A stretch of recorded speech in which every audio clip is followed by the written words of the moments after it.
Bass in the Woods.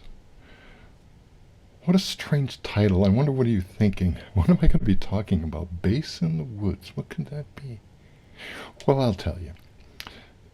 A few years ago, well, actually a number of years ago, actually a lot of numbers of years ago, I had a band with my brother, and it started out as a duo and then it became a trio. Later on in life, it became a five-piece, but let's stick to the trio part of it. And we had a bass player that was a fanatical baseball fan. I mean, absolutely fanatical. And, there are actually two stories I could tell. The first is a really quick one, but we were at a wedding. We playing as a trio. It was in the afternoon. And, he came up to us and said, "Hey, listen, I'll be right back." We said, okay. We just assumed he was going out to his car or something. And, he left his bass with the strings up against the amp, and the amp turned on. And what that does is it creates this incredible vibration. No one knew what was going on initially. So, my brother and I were sitting listening, and we heard this hum.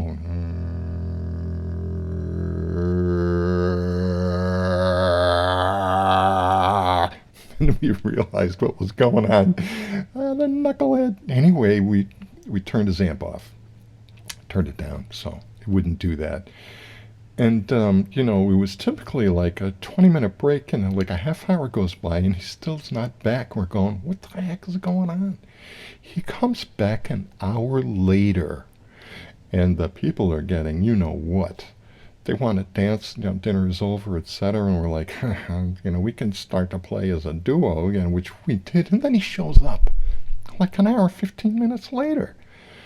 And so, of course, we go right into, we play our songs. And at the end of the gig, we didn't want to get into it right there, but we asked him, I said, what the heck, Well, there was this baseball game. There was no TV in this place. I had to go down the street to the bar, and then I just lost track of time. Well, anyway, that just gives you a sense of how fanatical this guy was, probably still is.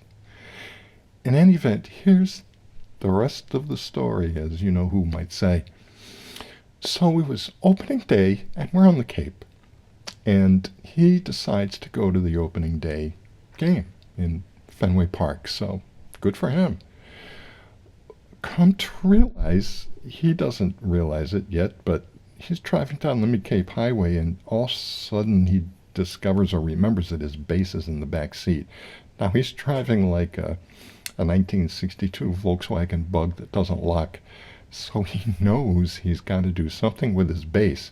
But does he turn around and bring it home? No. He pulls over to the side of the road, and he decides to hide his bass in the woods. Not such a great smart idea. At least I didn't think so.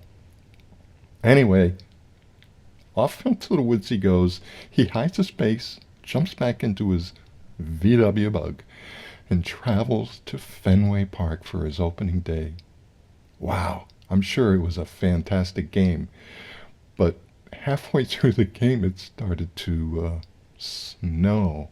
Now in Boston, it was just a light sprinkle, it was hardly really getting on the ground, but on the Cape, come to find out on his way back, it was a good 2, 3, 4, 5 inches. And he says, oh my God, I gotta go get my bass. I left it in the woods. But here's the catch. Now it's covered and he can't find it. Oh, Mr. T, what are you gonna do? He can't do anything because he can't find it. He spends a couple of hours out there looking for it. It's dark now. He goes home. Next day he gets up, goes out, can't find it. Next day, can't find it. Next day, can't find it. It took him almost a full week for him to discover where he'd placed his bass. Now, luckily, it was in a great case, but we lost a week's worth of work because he stuck his bass in the woods, couldn't find it, all because he wanted to experience, you guessed it, opening day at Fenway Park. What a character.